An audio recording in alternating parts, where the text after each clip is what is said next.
देवरानी जी, देवरानी जी, देवरानी जी, कहाँ हो गए?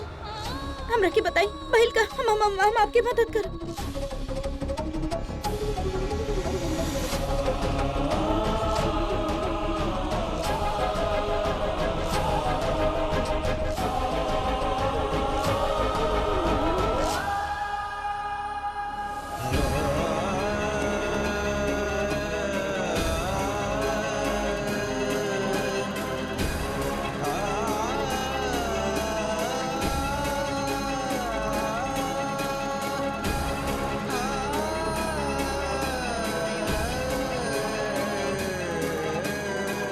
जे हो गईला वो मायने ना रखा था,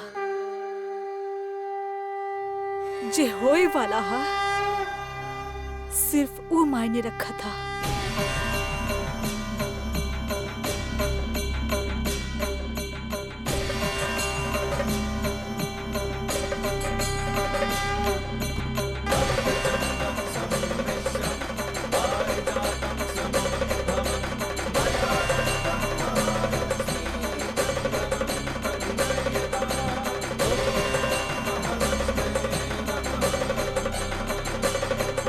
एगो बात हम आपके भी बता दी जेठानी जी, अधिराज रजावत के सबक सिखावे के समय आ गईला।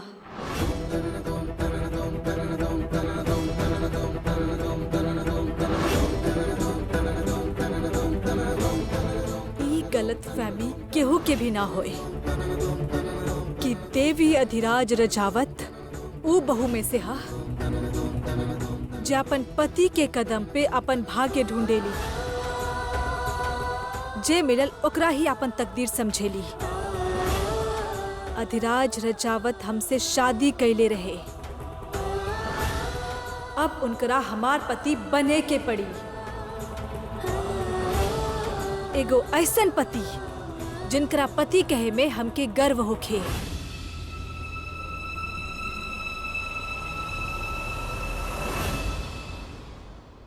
और ओकरा खातिर उ जे कुछ भी कैनी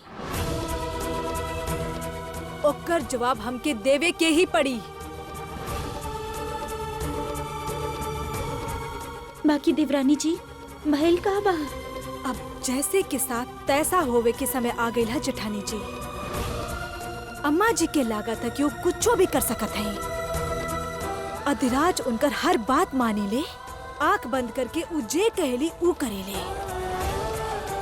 अधिराज के इस समझे के पड़ी कि हर सलाहकार कृष्ण ना हो खेला, जे अर्जुन के धर्म के रास्ता दिखैले रहे। कुछ कुछ लोग अम्मा जी जैसन भी हो खेले, जे बिना किसी के परवाह किए आपके अपराध के रास्ता पे धकेले ले और आप उहे बन जाले, हमके मार के उहे बन जाले अपराधी।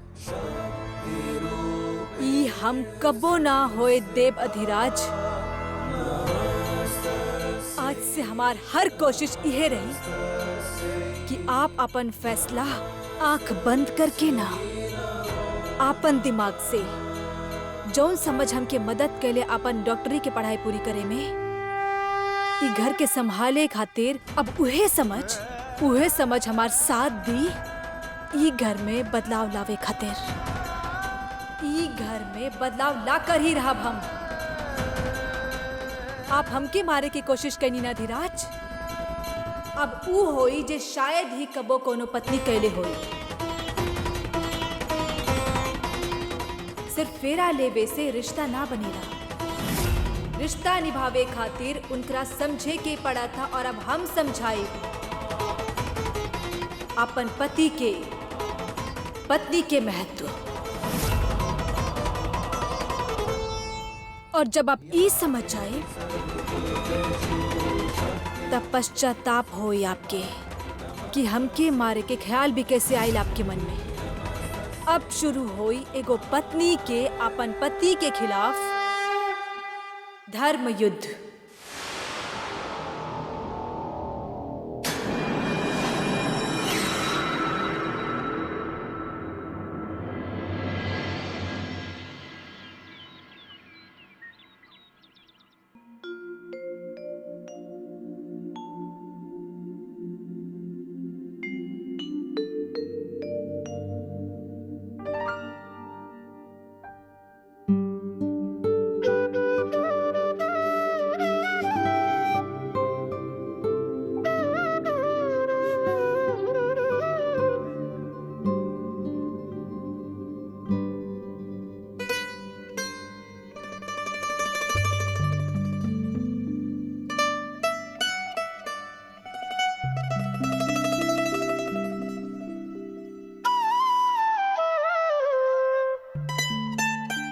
आज से ही घर में हमार एगो नया सफर शुरू हुई।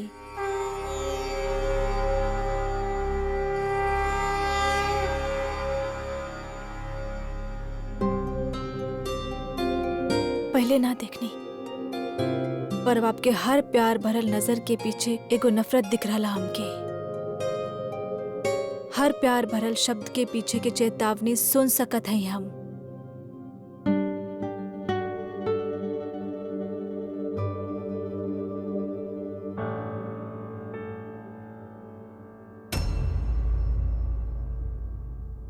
पर एगो बात ऐसन भी है जे हमके पता है, जेकर सच्चाई आप ना जानत हैं। आपके लागत है ना कि वो रात कैंप में हम दोनों के बीच कुछ भइल रहे। यह छिपा रहा है ना आप अम्मा जी से।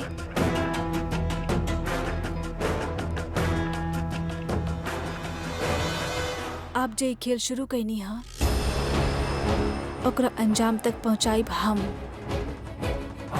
वो झूठ के सच बना के।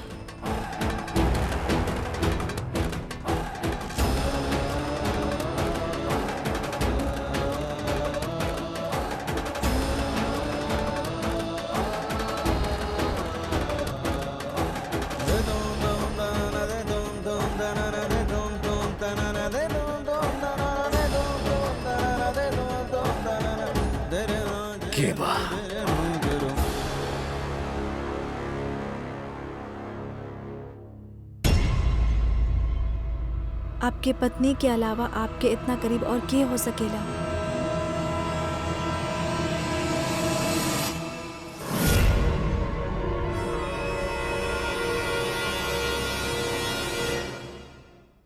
आप ऐसे नजर चुरा के भाग काहे रहल हैं? ओ रात कैंप में था सिर्फ और सिर्फ नजदीक आवे के चाहत रहनी हमार। कैसे पिया है हमार? रात में नजदीकियां बढ़ावत हैं और दिन में नजरें चुरावत हैं। हमरा के दफ्तर जाए के बा, टाइम हो गइल बा, लेट होता नहीं। हम मदद करत हैं ना आपके।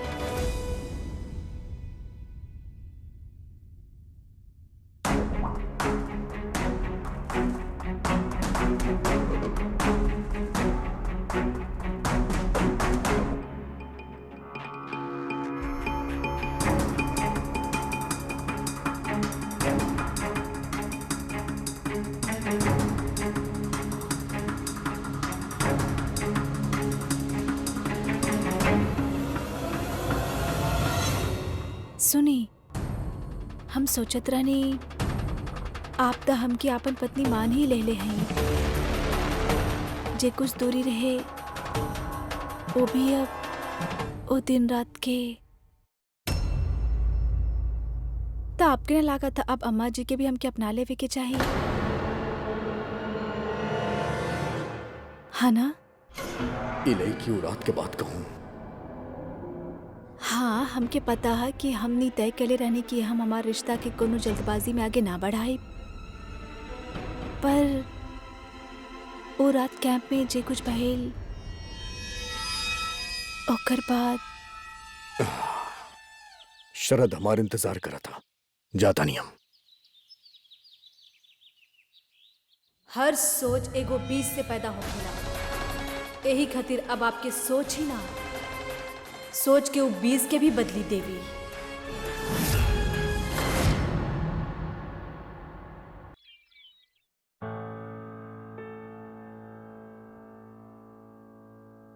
कैसे नहीं?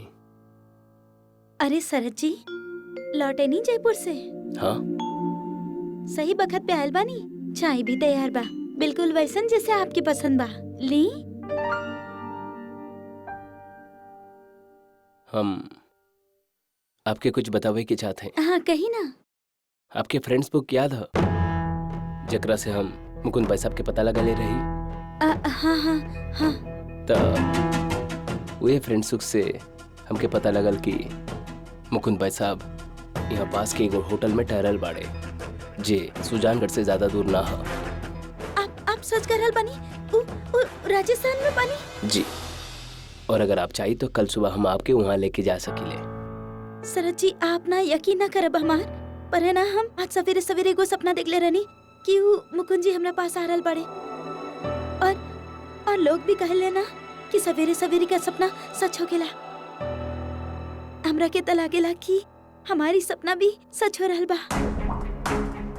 बाकी पर का सवेरे सवेरे हवेली में हमरा के ना पाके सब लोग सवाल पूछी हैं ता कुछ चिंता आप ना करी।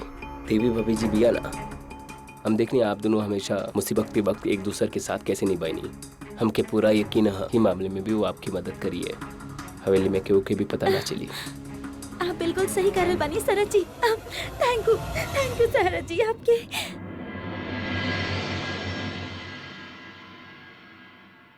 ये सच के ना हमरा बतावे में हिम्मत है, ना आप में एकरा समझे की ताकत।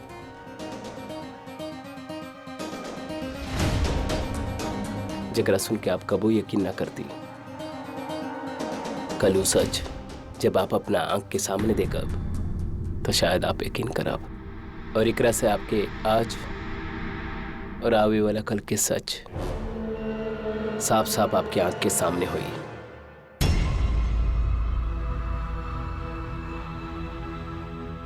वो लड़की कमरा में नहीं गई। फटाफट अपन गाड़ी के चाबी उठाओ और निकल यहां से।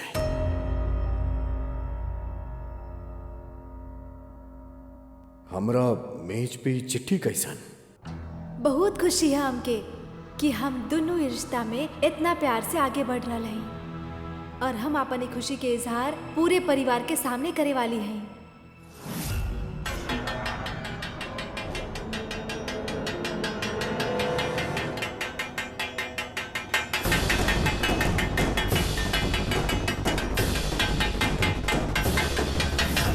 पता ना कौन सी घोषणा करे वाला है ये महारानी। जब से देवर जी के कमरा में गई ला कुछ ज्यादा ना फुदक रहा ही लेकी।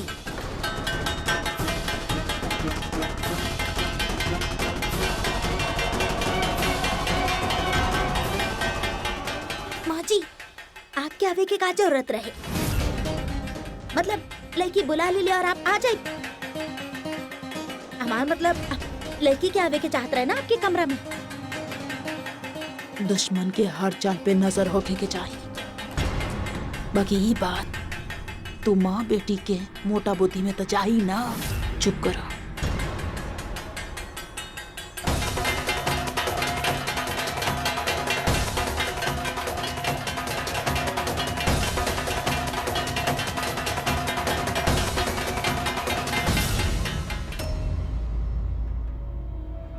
कुछ भी करके लड़की के रोके के पड़ी। अम्मा जी के सामने अगर वो रात वाली बात कर देली तो अनर्थ हो जाए।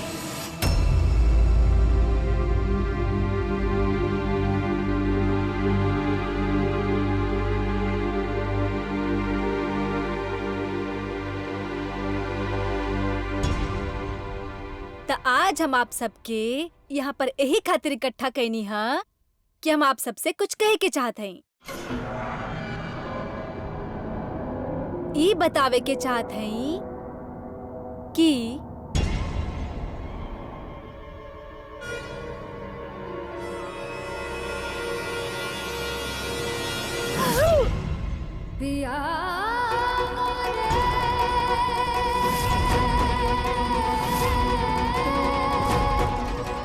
इक्का हो गए बा हमार बेटा जी के।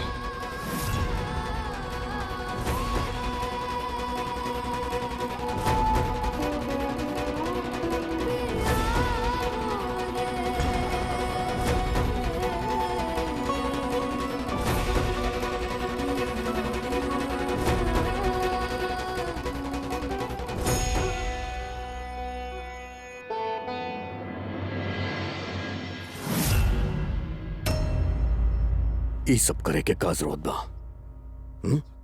चुप ना बैठ सकेलू?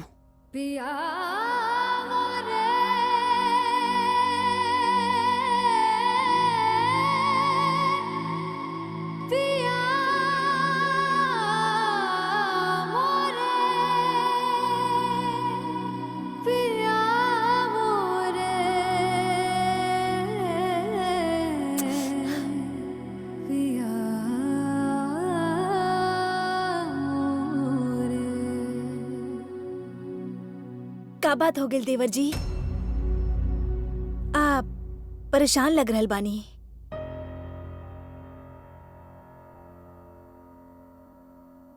हाँ माँ जी, बाबू साहब के हम इतना परेशान कबो ना देखनी।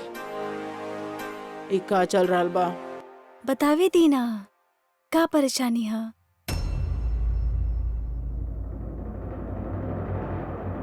हाँ, तो हम आप सबके ई बतावे वाला रहनी कि अधिराज के पसंद के सब खाना बनेनी है आज हम।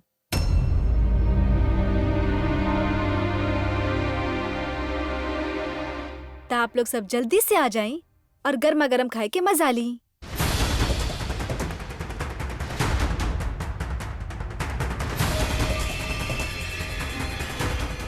आपके कल आ गए।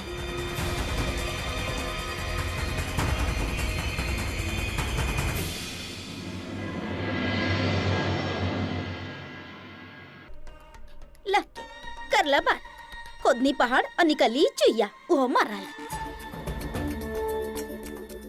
बाकी माँ जी, बाबू साहेब इतना घबरा काहे गईले?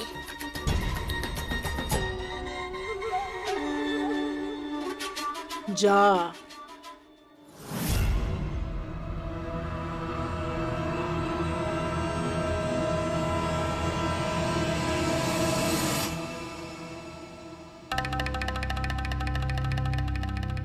तहर नौटंकी को ज्यादा ही बढ़ गई बा।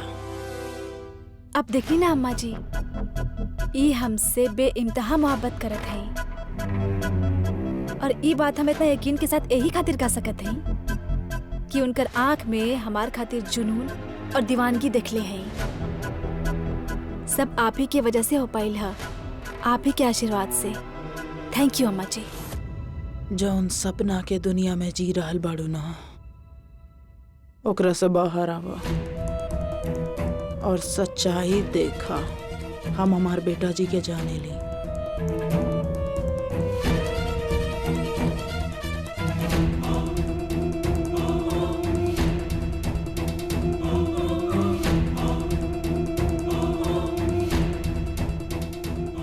अपना आपके स्वर्ग के अप्सरा समझेलू न तू।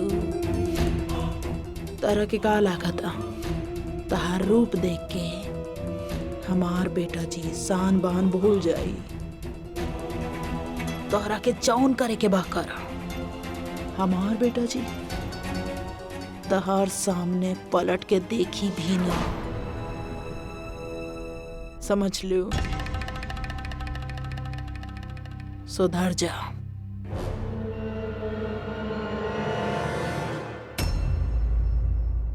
सच्चाई से तो आप दूर हैं अम्मा जी। आपके अंदाजा भी ना हा कि आपके साथ का होए वाला है। आपके सबसे बड़ कमजोरी है आपके गुरूर, और अब आपके इहे गुरूर के आपन हथियार बना के आप ही के खिलाफ इस्तेमाल करब हम। सही रास्ता पे चले खातिर आपके बेटा के आपसे दूर होवल ही जरूरी है।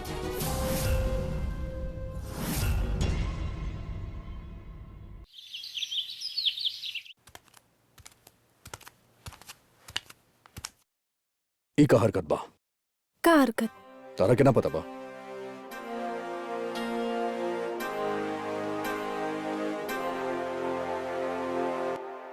ई खत में का लिखले बाड़ू तू? होई सिर्फ सच। का गलत लिखनी है में हम? अब हम सोचत रहनी कि सस्ता सबके सामने आवे के ही चाहिए ना।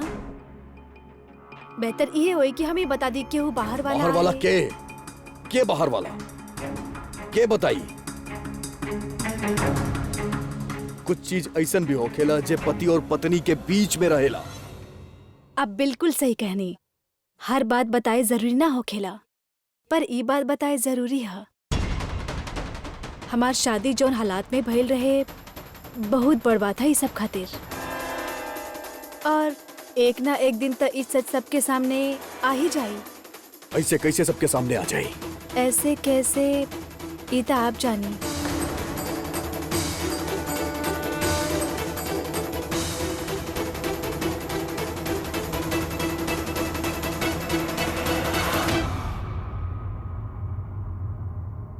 खेल त दिलचस्प बहुत जा रहा ला। अधिराज रजावत के हर चीज में जीते की आदत है ना, पर अब हर बाजी आपके नाम ना हुई। आपके सही रास्ता पर लावे खातिर अब हमके खेल खेले की ही पड़ी।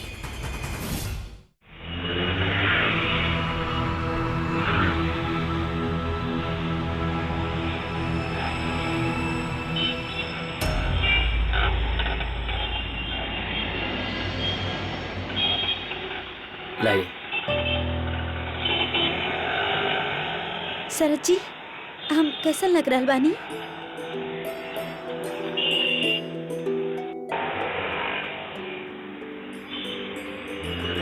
बहुत खूबसूरत लग रहे हैं आप। मुकुंद जी के हम सुंदरता लागब ना? हमारे इंतजार करे खातिर शुक्रिया। हम तैयार होके आ सके यहीं से। शरद जी, हम आपके बता ही ना सकेनी कि आज हमारी खुशी के ठिकाना ही कहाँ बा। हमार दिल इतना जोर से धड़क रहल बा ना, माना ना ब्याह के बाद पहला बार अपन दुल्हा के देखा और उनका से कहा और वो का कहिए ना हमरा से कुछ समझ में नहीं के आ रहा हमरा के। बहुत खुश बानी हम शरद जी। पता ना मुकुंद भाई साहब से मिले के बाद आप कितना खुश रहा, लेकिन मुकुंद भाई साहब अपन असलियत आपके सामने रख दे लेता। चलिए चलते हैं।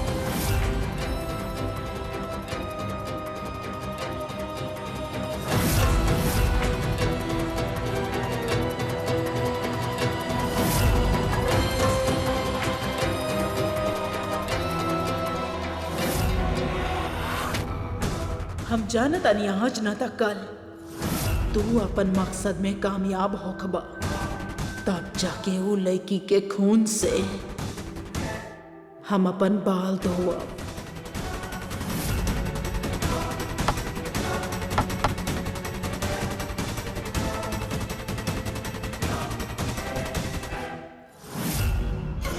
अपन ध्यान अपन लक्ष्य पे रख अधिराज।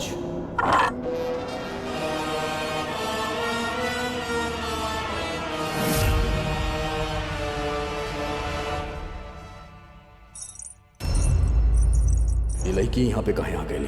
आज एकरा हिजे खत्म कर देगा।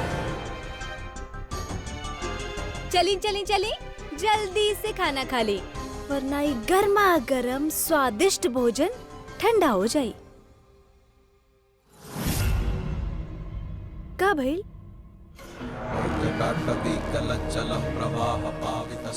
कितना मेहनत करत हैं आप,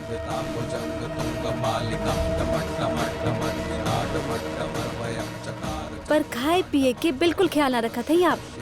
वो रात के भी जब आप नशा में रहनी, होश ना रहे आपके, तो हम ख्याल रखनी आपके।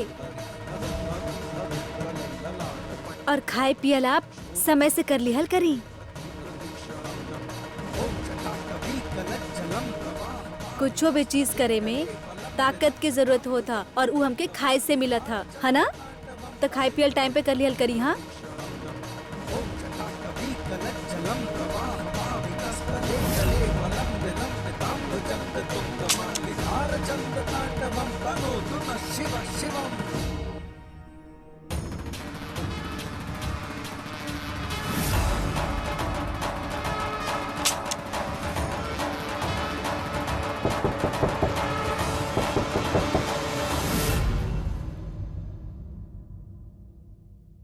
आज देखिए, हाँ हमार जीवन के तपस्या पूरा हो जाई। आज बस मुकुंद जी मिल जाइए हमरा के।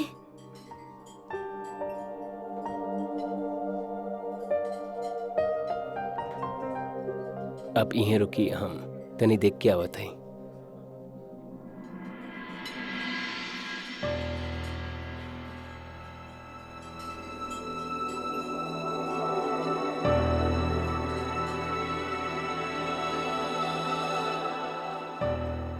जितना खुश भी आई, लेकिन बस सच्चाई सामने आवे तक ओकरा बाद ही कैसे संभालिए खुद के।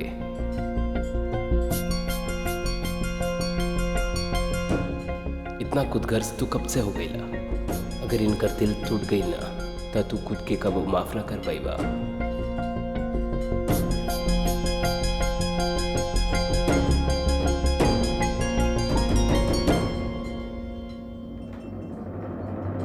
कौन तो ये है, हाँ वो एगो दूसर लेके के साथ।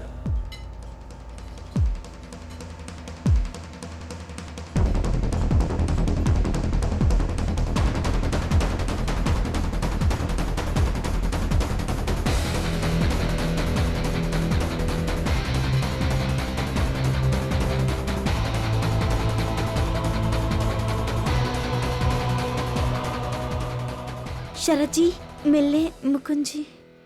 जी वो टेबल पर बैठल बाड़े।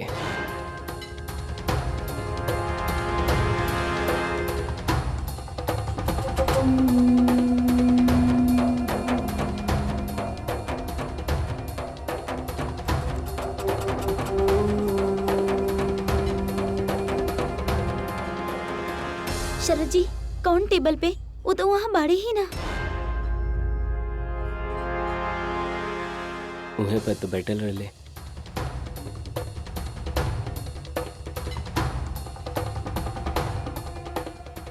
सुनी वो यहाँ दो आदमी बैठल रहे, वो कहाँ पता गए? रहले, पता ना कहाँ गए।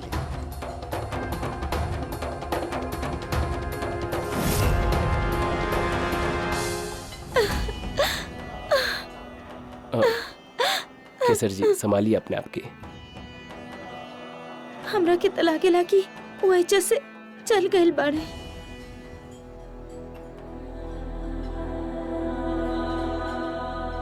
एक्सक्यूज मी, हमार वॉलेट वहाँ पर रखल रहे, आप देखनी।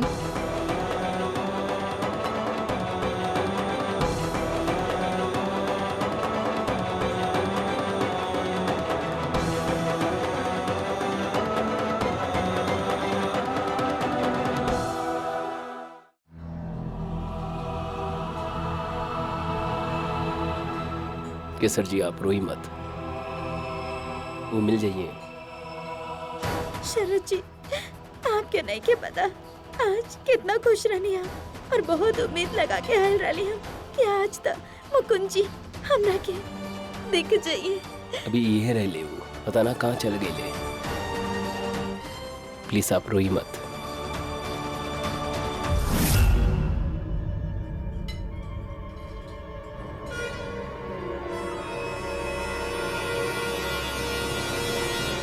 केसर जी भाई साहब,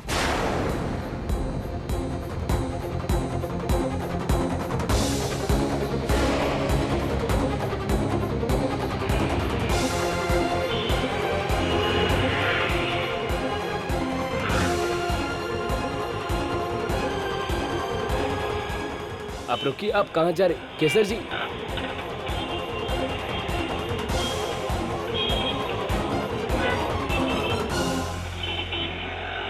केसर जी क्या कर रहे हैं आप? केसर जी, केसर जी रुके। मुकुंद जी, केसर जी,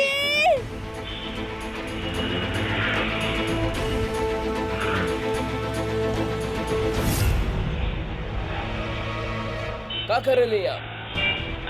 चोट लग जाए आपके। हमार चोट आपके दिखाई ना दी।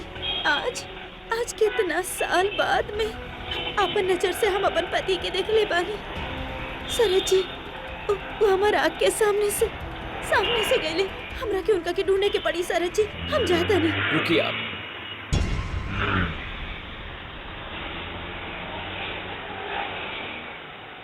केसर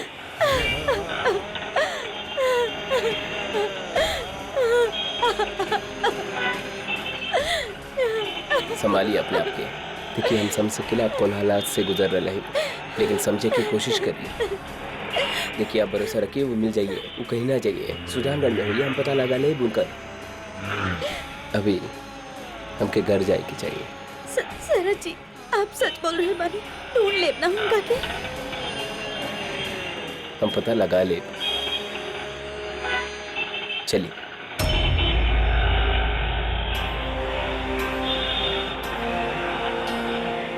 सर वो हॉस्पिटल कंस्ट्रक्शन के बारे में आपसे कुछ बात करे के रहे। बस आधा ही घंटा में मीटिंग शुरू होने वाला है। आज ही लड़की फिर बच गई नहीं। मीटिंग शुरू होए वाला रहे, अभी तक भइल त ना ना, ये अभी खाना खाई ही बैठे वाला रहनी। आप एगो काम करी ना, जे भी बात कहे के है यहाँ पर ही बता दिन करा के, ठीक है? हम जा रहा हैं। चली रात के घर पे मिलत है। हाँ, आप ही के रचल खेल हा, आप ही के तरह खेला बेकरा। आपके अंदर जे बहुत अच्छा इंसान हा, ओकरा से मिलवावे के हा सबके। हर उस शख्स जे आपके राक्षस समझा था, जे अम्मा जी बना देनी है आपके, वो जे अपन पत्नी के मारे के चाहत रहे, कहे कि वो आप हैं ही ना।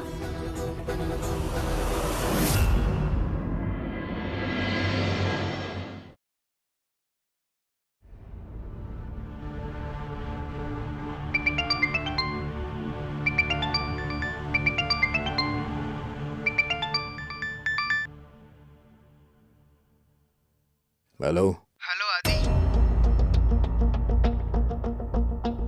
मुकुंद भाई साहब, मुकुंद भाई साहब, इतना कैसन बाड़ा हमार भाई? हम तो ठीक बानी भाई साहब, पर तू इतना साल के बाद। अच्छा सुना, हम तोरा से मिलल चाहत हैं। हम ये सुजानगढ़ में हैं। हम सुजानगढ़ में हैं, ये बात केहू के पता न चले के चाहिए। करबा हमरा खातिर? हाँ भाई साहब। सारा बात फोन पे करबा का? मिल के बात करत हैं। हाँ हाँ, हमके अपन पता बताई, हम बस पहुंचता नहीं। बताई।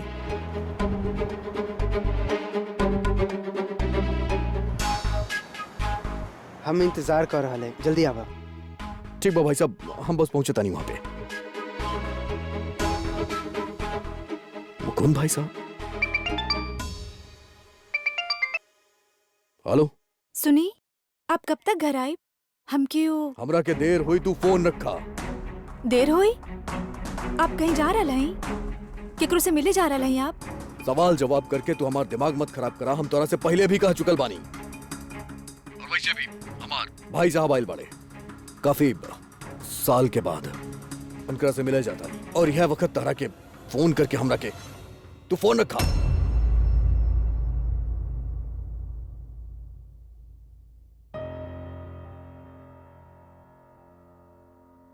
एक मिनट,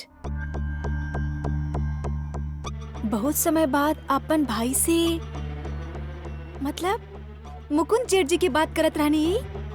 मुकुंद जेठ जी एकर मतलब है कि सुजानगढ़ में है। केसर जेठानी जी के पता चली तो पागल हो जाइए। अभी बतावत है।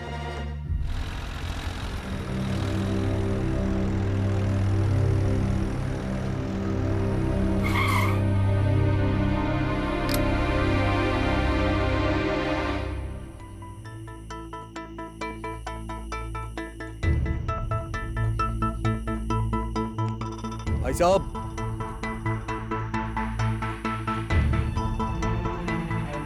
भाई साहब,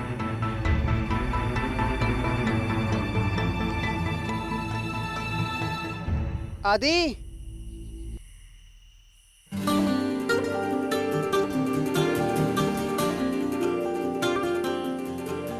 आदि,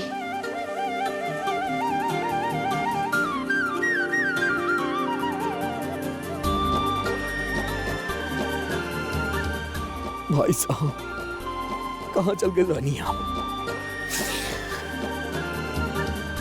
3 साल हो गए तरह के, कहाँ चल गए रानी भाई साहब? और काहे बिना बतैले सके तरह के, न कोनो चिट्ठी, न कोनो फोन, न कोनो तरह के पता बताहर कितना कमी महसूस भइल हमरा के। काहे काहे ना वापस घर लौटनी भाई साहब? तहार तक घर बाने यहाँ पे, काहे वापस ना लौट के नहीं हमनी के पास? आदि हमार भाई, हमार बात अरे हमके समझा? तहार बात ना समझे के बाद तहरा के बहुत ज्यादा नाराज बानी हम आपसे, बहुत ज्यादा। तहरा के ना पता बा कि तहरा जाए के बाद तहर कितना कमी महसूस भइल बा हमरा के भाई साहब। हम तो अकेल पड़ गए रहनी, अकेल पड़ गए रहनी आदि, हम। आदि हमार भाई, हमार बात सुना। देखा, हम समझ सकत हैं कि घर के सारा जिम्मेदारी तुम्हारी कंधा पर रहे, हमार भाई, लेकिन हम का करती? हम ही हालत में ना रही कि हम का हो गए भाई साहब? तू का परेशानी बा? तू हमके बतावा ना, का बा? आदि हमार भाई हम ये खातिर तोरा यहाँ बुलेली, ये खातिर यहाँ बुलेली। ठीक बा, एक काम कर, तू चला हमरा साथे। अम्मा जी कितना खुश हुई है तारा के देख के, तारा तो पता भी नहीं के। चला अब घर चला जाए। अधिराज, आदि हमके कुछ पैसा की जरूरत है। हाँ तो भाई साहब कितना पैसा चाहिए? हम बानी ना, बताई ना कितना चाहिए। आदि हमके 5 लाख रुपया चाहिए। 5 लाख? पर भाई साहब इतना ज्यादा रकम का होई? का भइल? सब ठीक तो बा ना? वो हमके कुछ नया नया काम शुरू करे के हम, ओकरा खातिर हमके पैसा चाहिए, देबा? अरे वाह, ई तो बड़ा अच्छा बात बा। एमे इतना परेशान होके वाला कौन बात बा? और पैसा हमरा के तो बताई। हमारा मतलब बा के ई सुजानगढ़ में ऐसन कौन काम शुरू करिया? यहाँ तो पहले से ही तार इतना बड़ा काम बा, बिजनेस बा, और हमार काम भी जौन बा सब तारा ही तो बा। साथ में मिलके काम कइल जाए। आदि देखा, हम अभी कोनो सवाल जवाब ना करल चाहत हैं। तू हमके बस ये बतावा, तू हमके पैसा देबा कि ना? सब कुछ आपे के तबाह भाई साहब, हमार हम सब कुछ देब। ऐसन कोनो चिंता करे वाला बात नहीं के। पर हमारे एगो शर्त था।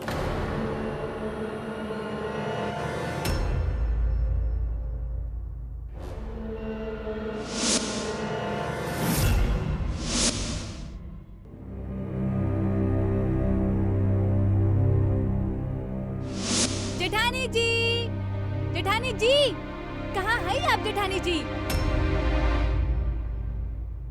यहाँ है आप? ये का शक्ल बना के बैठल है? अच्छा सुनी, हम आपके ऐसन खबर सुनाए वाला हैं, ऐसन खबर सुनाए वाला हैं कि आपके तो होश उड़ जाई। आज अधिराज दफ्तर से देर से आवे वाला है। पूछी काहे? काहे? काहे कि ओ मुकुंद जेठ जी से मिले जा रहल हैं। कहा? अब देवरानी जी, आप सच कह रहल बानी ना? हाँ जेठानी जी, हमके पूरा यकीन है कि ऊ उनकरा घर लेकर ही आई। देवरानी जी, देवरानी जी, आज तो आप हमारे जीवन की सबसे अच्छा खुशखबरी दे देले बानी। लोग अपन खुशी के नाच के गा के खुश होके जाहिर करेले, आपके भी नाचे के पड़ी। देवरानी जी, आज तो आप जौन भी बोलब ना, हम वो सब कर दे।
घबराई मत, कितना सुंदर लग रहे हैं आप।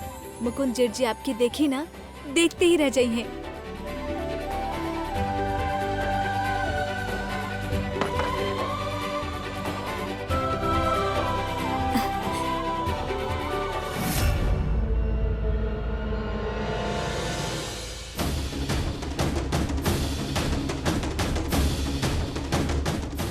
कहाँ रह गए मुकुंद जी? अम्मा जी, अम्मा जी,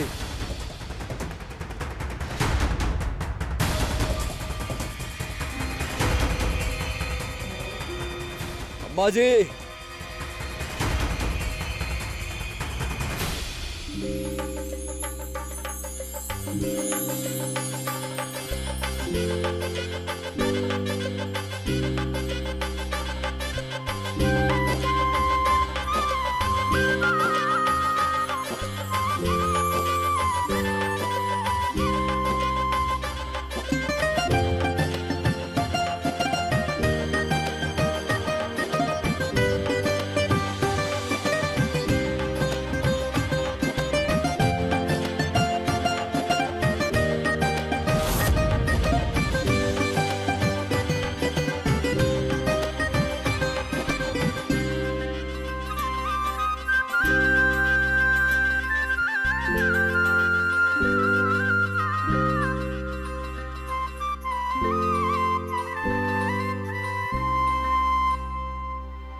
आवा ना अम्मा जी। अरे बेटा जी का करल बाई? अरे रुका छोड़ा ना हमरा अम्मा के। जी। आना अभी ना खोलब, तारा के बहुत खुशी हुई। अरे बाकी- अरे रुका तो सही। अब हम खोली आंख। खोला। ईला।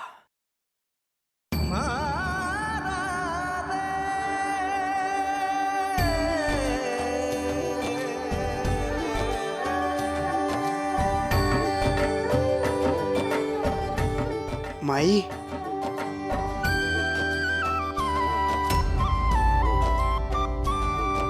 मुकुंद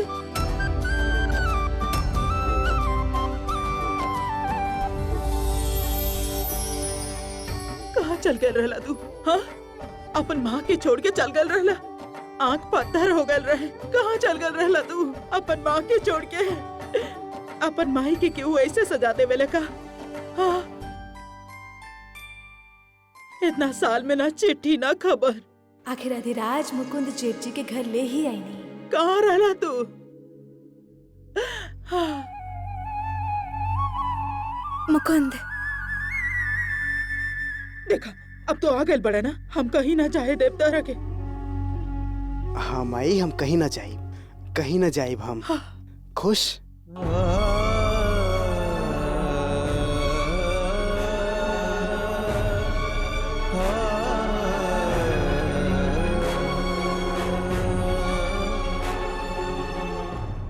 कैसन बाड़ू तू?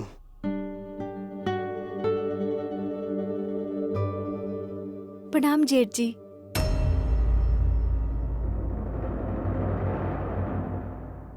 माई,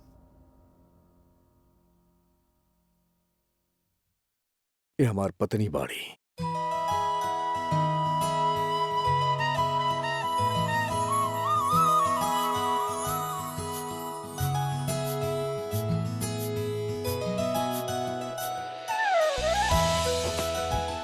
प्रणाम भाभी जी। एक मिनट, हाँ एक मिनट।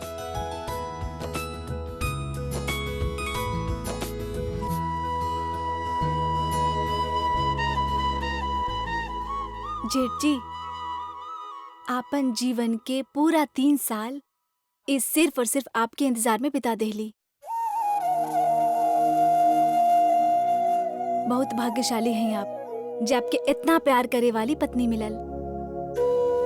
अब इनकरा छोड़ के मत जाइब, यहे रहब। आप यहाँ पर आरती के थाली लेके खड़ी ही रहब। आरती करी ना।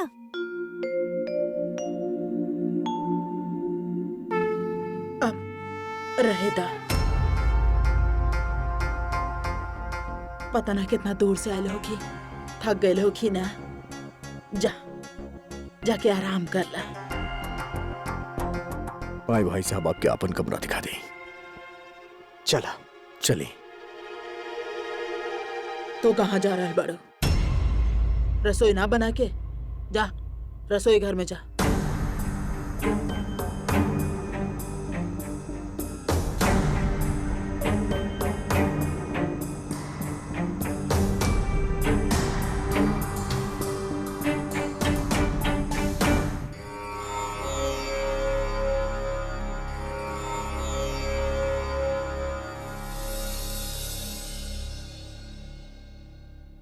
अब माँ जी, ई का मतलब बाबू साहेब इतना साल बाद हवेली के दहलीज पे कदम रख ले और आप उनकर आरती भी ना होवे देनी।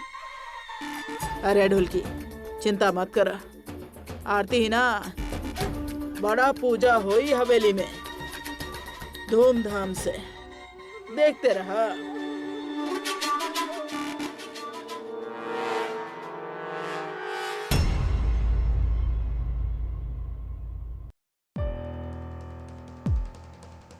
हाँ भाई साहब, ये तहार कमरा बा, तू यहाँ आराम करा, मिलल जाई बाद में, ठीक बा? आदि हमार बात सुना। देखा आदि, हम तुहार शर्त मान ले ली, लौट लेनी घर वापस, मिले ली सबसे हम। लेकिन आदि, हमके पैसा के बहुत जरूरत है, हमके लेके वापस लौटे भाई के। और साहब, तहार जुबान से निकले हर बात पूरा हम कैले बानी ना, छोड़ भाई बानी, पर बानी आपके खातिर। अब बात ही बा के जौन रकम तहरा के चाहिए वो बहुत बड़ रकम है, हमरा के इंतजाम करे खातिर तनी वक्त चाहिए। ऐसा तबाह ना कि आप कहनी और हम अलमारी से निकाल के आपके दे देनी, पर आप चिंता ना करी, हम बानी ना, हम करके देब। आप भी आराम करी, नीचे खाना पे मिल जाई। हम खुश बानी आपके देख के बहुत ज्यादा।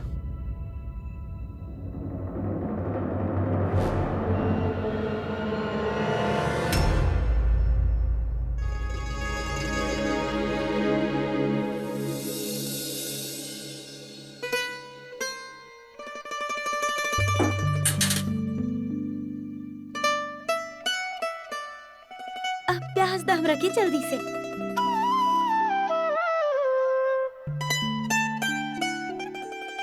देवरानी जी, जेठानी जी, छोड़ी एकरा। 3 साल तक आप जौन दिन के इंतजार करत रहनी, जे उम्मीद के साथ जियत रहनी, वो दिन आज आइल हा। मुकुंद जेठ जी ई हवेली में लौट आइल है और अपन पति के साथ 2-4 मिनट बात करे के जगह, वक्त बितावे की जगह करची चला रहा है यहाँ पे।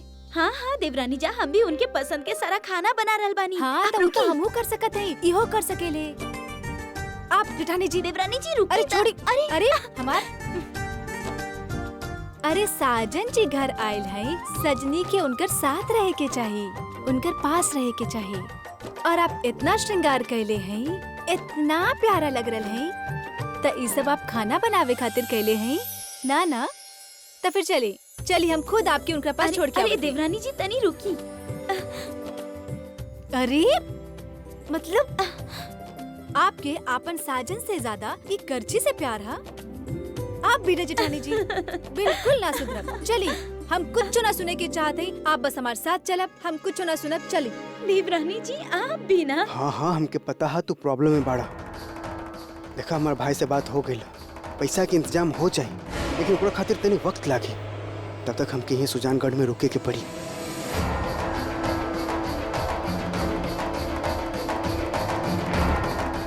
डोंट वरी, हम पैसा लेके आए, टेंशन मत ला, भरोसा रखा हमरा पर। हमारा रिश्ता बहुत पुराना है। तोहरा खातिर हम शादी के रात अपन सब कुछ छोड़ के मुंबई आ गए रहली। अब दोबारा यहाँ ना रुके वाला है हम, समझा हमके प्लीज। हम जरूर आई।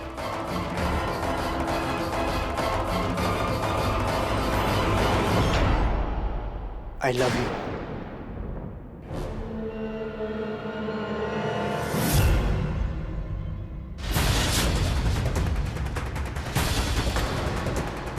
कहीं सब सुनता ना ले। देखनी जेठानी जी, कहले रहनी ना हम आपके कि आपके ई रूप में देख के जेठ जी दंग रह जाइए। जहाँ खड़ा है वहाँ खड़ा ही रह जाइए। हम कबाब में हड्डी बने की ना चाहत हैं। बहुत सारा बात करे के हुई ना आप लोगन के, तो आप दोनों एक दूसरे के साथ टाइम बिताएं। हम चलत हैं। दरवाजा अंदर से बंद कर ली।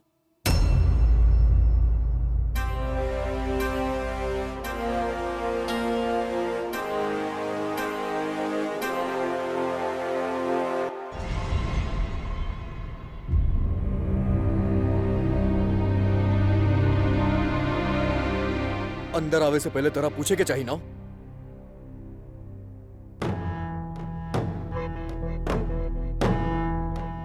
आपन ही कमरा में अंदर आवे खातिर क्योंकि पूछे के पड़ा था का?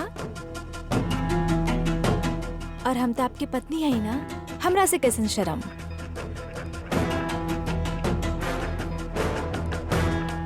याद है ना आपकी वो रात?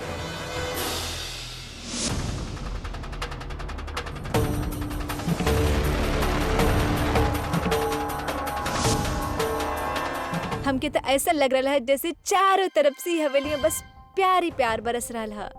पहले आप हमार जिंदगी में प्यार भर के ओकरा पूरा कहनी, हमके अपनैनी, अपना बनैनी, और अब केसर जेठानी जी की भी प्यार लौट आइल है। सच कहत रहनी हूँ, ई हवेली के सिंदूर श्रापित ना हा। हमरा के नींद आ रहल बा। अधिराज,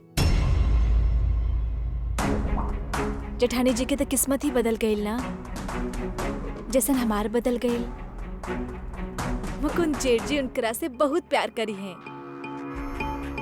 जैसे आप हमके चाहते हैं, वो भी उनकरा उतना ही ख्याल रखी हैं जितना आप हमार रखत हैं।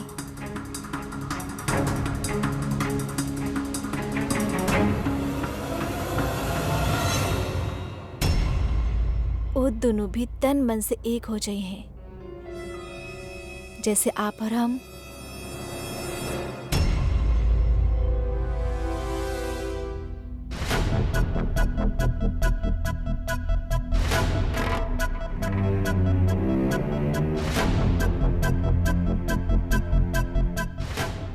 कैसन हैं आप?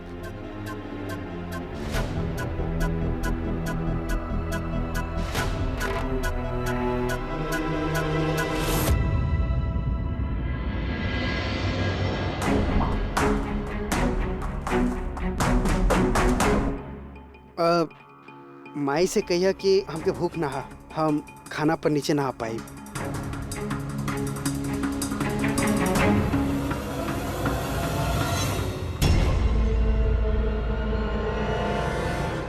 कुछ ना कहले, ना कुछ पूछले हमरा से, ना ही कुछ बतैले। ई कैसन एहसास बा? कुछ तब बा जे वो हमरा से छुपा रहल बाड़े।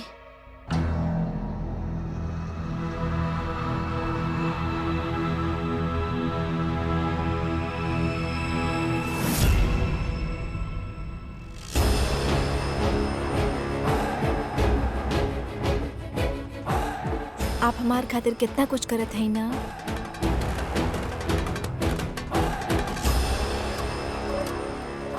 हम आपके जिंदगी खुशी से और रंग से भर दे।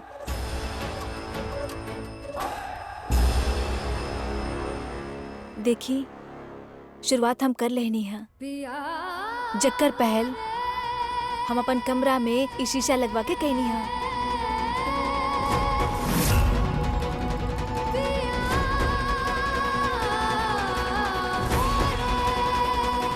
श्रृंगार एगो औरत के गहना हो खेला।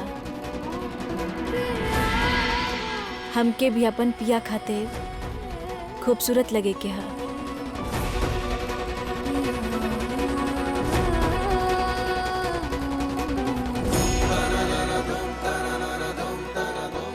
देखी, ऐसा न लगा था जैसे हमनी बस बनल है एक दूजे खातिर।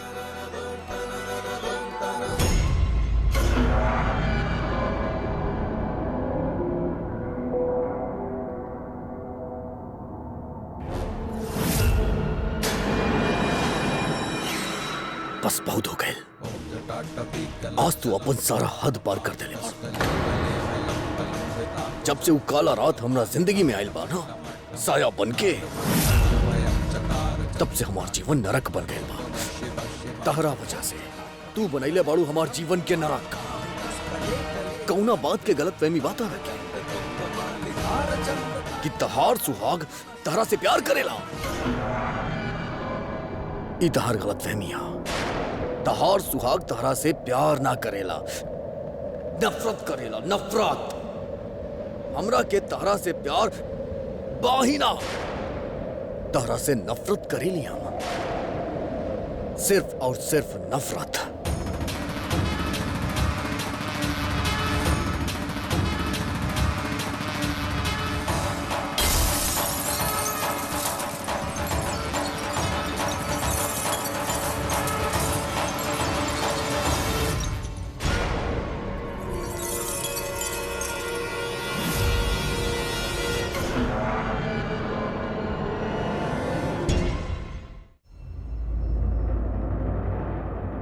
नफरत करत हैं आप हमरा से? हाँ, नफरत करत हैं आप हमरा से? एक खातिर फूल के बरसात कले रहनी आप हमरा पे? बताई ना, कितना नफरत करत हैं आप हमरा से? इतना नफरत करत हैं कि आप हमके बचा लेनी? आप चाहत हमके मार सकत रहे? नफरत करत हैं ना आप? फिर शेर से काहे बचाई नहीं हमके? जा सकत रहनी आप? काहे चलनी बंदूक? बताई काहे चलनी गोली? मरे देती ना हमके? नफरत करते हमरा से तो खाए में गिरे से काहे बचले रहनी? काहे अपन हाथ आगे कले रहनी? अपन जान पे खेल के हमके बचावे की कोशिश काहे कले रहनी आप? बताई का समझी हम इस सब बात से? नफरत करते हैं आप हमरा से? ये समझी हम? नफरत करत है ना हमरा से आप?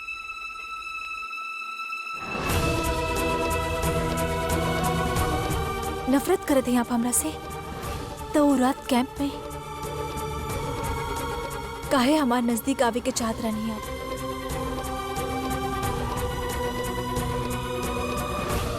काहे कहीं नहीं आप प्यार के इजहार? काहे आप हमरा से एक पल के भी दूरी सहन न कर पावत रहे? बताई, जवाब दे। तारा से कह चुकल बानी कि वो झूठ रहे। तहार जान हम भीख में देले बानी, एकर ई मतलब नहीं कि हम तहरा से प्यार करेली। और वो काला रात ना हमरा खातिर मायने रखेला और ना ही तहरा खातिर।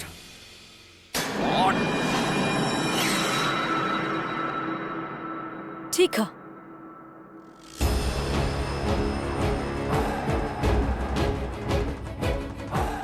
मान लेनी कि वो रात कुछ भी आपके खातिर मायने ना रखा था।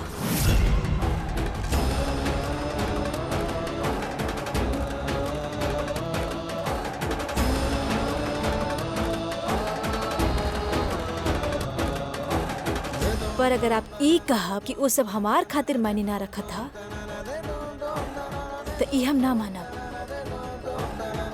वो रात आप हमके ही ना, हमार मन के, हमार आत्मा के छूले रहनी। सच से मुंह मोड़ लेवे से सच्चाई ना बदल जाला। आपके सच हम ना जानत है, पर हमके जरूर पता है कि हमार सच कहा।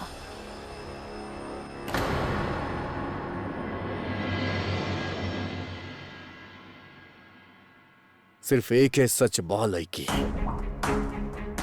और सच ही बा कि तहार जीवन के कहानी के अंत हम अपना हाथ से खुद लिखब,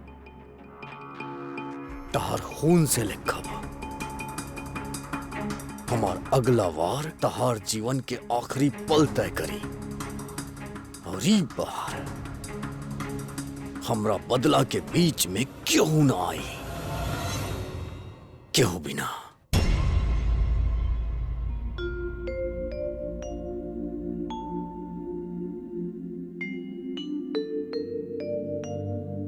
अम्मा जी, ओ धूप अगरबत्ती मेवा पंचफल सब लिख ले रही हैं, और कुछ मंगवावे के हाथा बता दी। हम सिर्फ इतना कहे चाहे नहीं कि पर्ची एक बार फिर से पढ़ लो। ए पूजा में कौनो भी कमी हम बर्दाश्त ना करब। माँ जी जौन जरूरी चीज बा वो एक बार बोल दी। इले की पर्ची के साथ मिलवा के ले आई। और उर्मी माँ जी जौन कहली लिख ले लू ना तू सब। हाँ हाँ। कपूर लिख लो। अब ओ अरे अम्मा जी अब कौन पूजा की तैयारी होत बा? बेटा जी ये कोनो मामूली पूजा नहीं खे, ग्रह शांति के पूजा करवा रहल बानी। ये पूजा संपन्न होके के बाद सारा बुरा ग्रह टल जाई और ये घर में सुख शांति समृद्धि सब वापस आ जाई। रजावत हवेली में सुख समृद्धि के नया कहानी शुरू हुई। और जब एगो नया कहानी जन्म लेवेला तक के हो के मौत के साथ एगो पुराना कहानी के अंत हो खेला।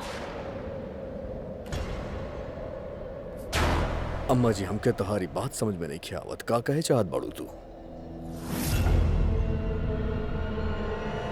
अब तू दोनों खड़े खड़े का कर रहल बड़ू? ये सारा काम खत्म करा। बेटा जी तू चला हमरा साथ है, हम बतावता नहीं। माँ जी हमके लागत था कि अम्मा जी कोनो बहुत खतरनाक चाल चल ले बाड़ी। कोनो बड़ा खतरा के आभास हो रहा हमके। अरे लड़की वो माँ जी बड़ी, जब तक वो लड़की के पर्दा साफ ना करी ना चैन से सांस ना ली। बाकी तू काहे चिंता करेलू? इधर माँ जी वो लड़की के काम तमाम कैली और उधर अधिराज तोहार। चलो चलो काम पे लग जा चलो।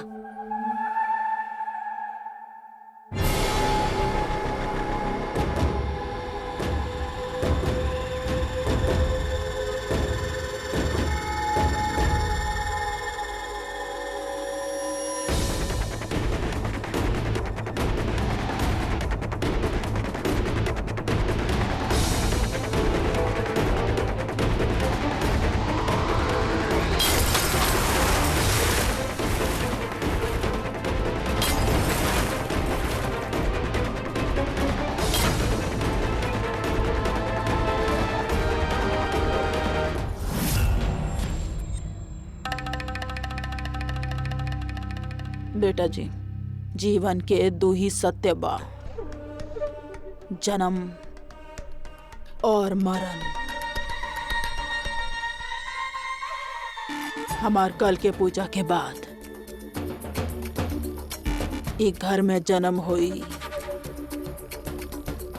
परिवार के वारिस के, जौन हमरा के मुकुंद और ओकर दुल्हन दी है।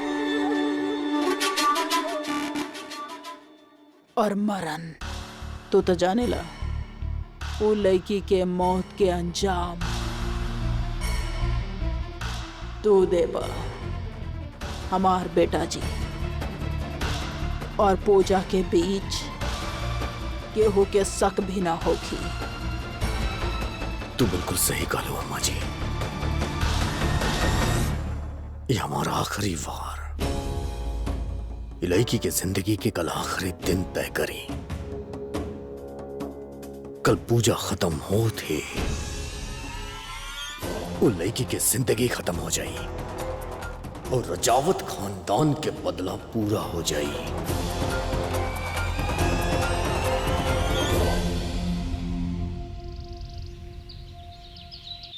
ओम जयंती मंगला काले भद्र काले कपालिनी दुर्गा क्षमा शिवा धाते स्वा सदा नमस्तुते।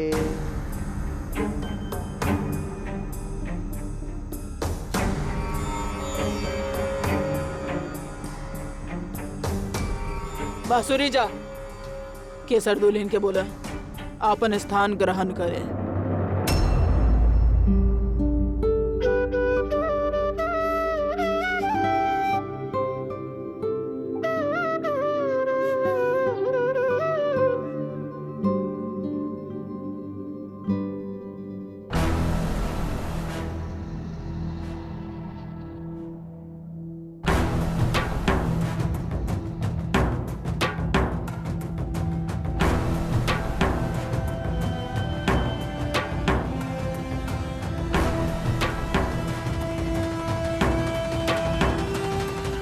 बेटा जी वो लड़की कहाँ रह गईली?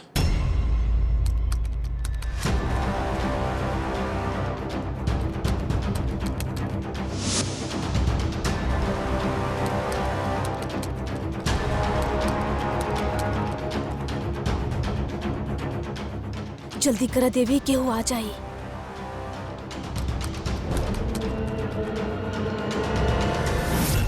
ओम गुरुर्ब्रह्मा गुरुर्विष्णु गुरुर्देवो महेश्वर गुरुर् साक्षात् परम ब्रह्म तस्मै श्री गुरुवे नमः।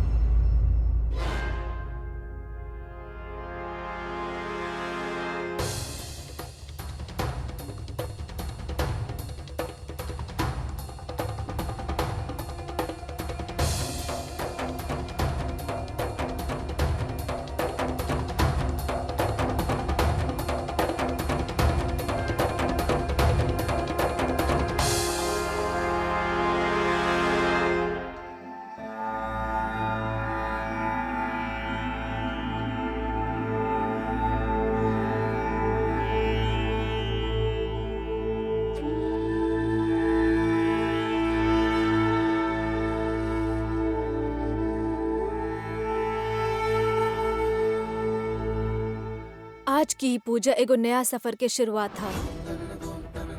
ई हवेली में भइल हर अत्याचार के मुंह तोड़ जवाब देवे के सफर।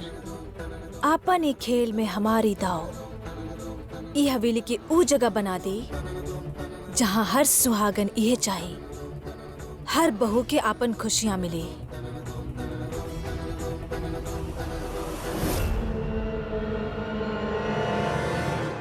पूजा के पहला विधि संपन्न भइल। अब दोसर विधि पूरा करे खातिर आप केसर के बहिन के बुलाई। पंडित जी, बाकी हमार तक कोनो बहन ही नहीं थे। के कहले? के कहले?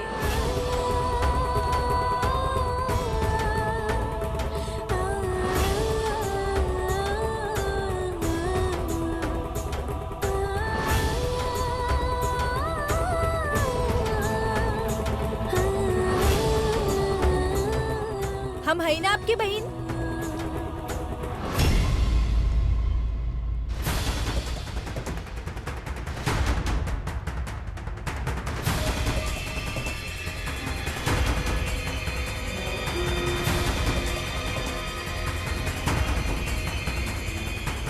ले लड़की, तू बहन बनले बाड़ू ना, तय दिया पकड़ और जब तक पूजा खत्म न होके अजे खड़ा रही है। ऐसन रिवाज बा।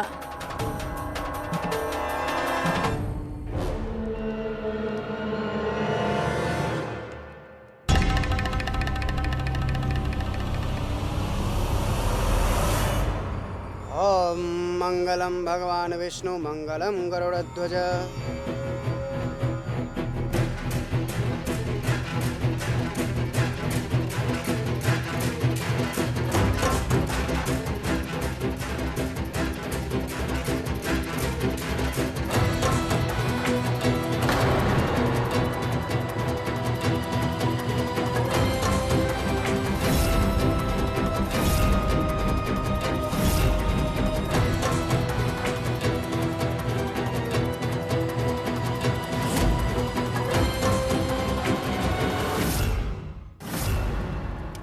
अम्मा जी, इली जब भी कोनो शुभ घड़ी में आपके बहू आपके खुशखबरी दी है, उस समय आप ये मेरे ढाल उनका दाहिना हाथ पर बांध दे। ये आपके बहू अब बच्चा के सदैव रक्षा करी, बुरा नजर से बचाई। हमरा खातिर तो शुभ दिन हुए हो कि जब हमार गोद में हमार लड़का के वारिस खेली। और हमरा के पता बा वो दिन बहुत जल्दी आवे वाला बा। और देखिए पूरा रजावत हवेली में खुशियां ही खुशियां छा जाई। ये मुहूर्त बहुत ही अच्छा है। अगर आप ये मुहूर्त में आपन छोट बेटा बहू के पूजा में बैठा लेब तो ओकरा से आपके दुगुना लाभ होई।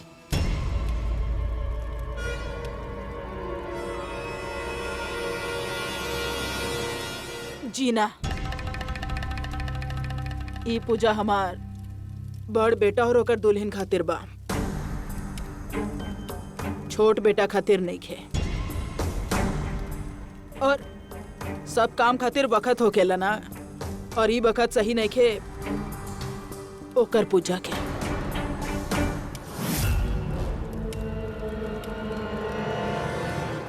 वो सब तो ठीक बा माँ जी, बाकी आपके बड़ा बेटा 3 साल बाद कल है घर लौटल बा और आपके छोट बेटा और बहू काफी समय से एक दूसरा के साथ बाड़े, तो ज्यादा संभावना यही बात के बा कि छोटकी दुल्हन आपके सबसे पहले खुशखबरी थी।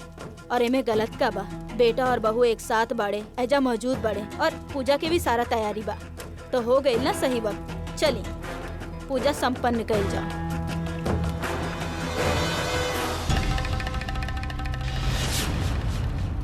रुकिए रुकिए रुकिए।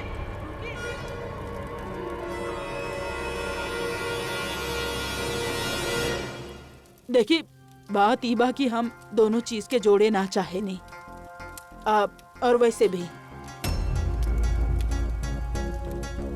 हमार बेटा जी भी ना चाहिए पूजा खातिर। बिल्कुल ठीक कहनी अम्मा जी।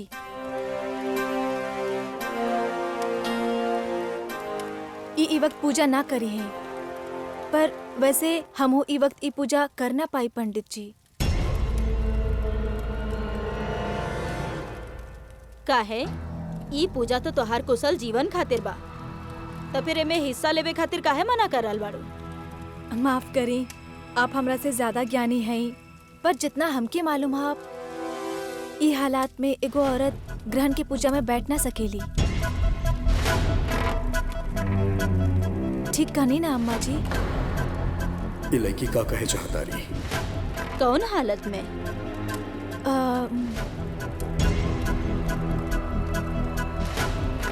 अब हम कैसे कहीं आप सबसे? हाँ, पर कहे के भी तो जरूरी है।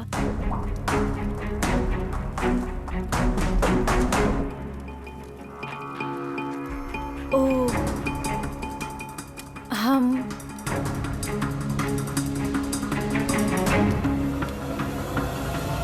माँ बने वाली हैं।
केहू से कुछो कहे के जरूरत नहीं खे।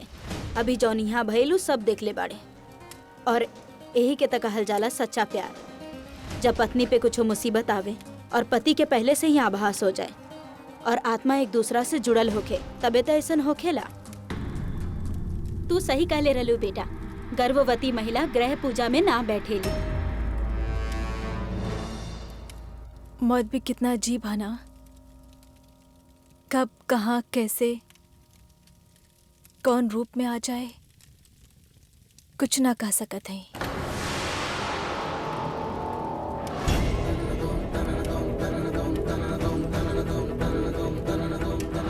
कभी कभी आपन के बीच में मौत छिपल होखेला, जहाँ पर हमके लागे हम सबसे ज्यादा सुरक्षित हैं।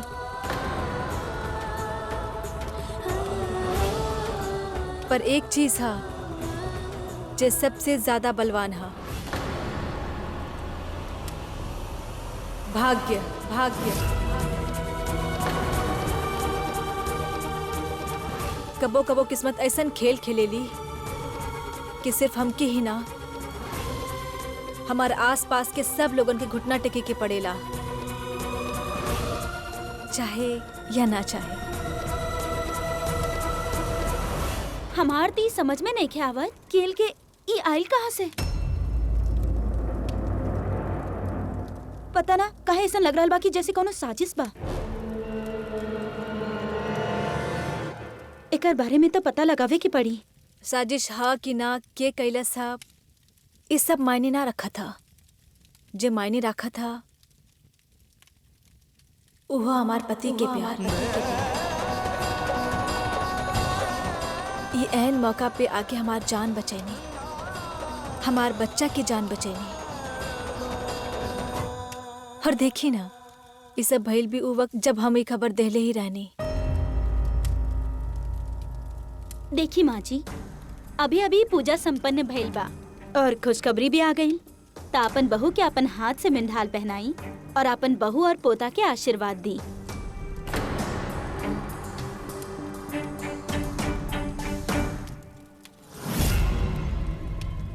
बाकी हम कैसे मान ली कि लड़की सही कह रहल बाड़ी।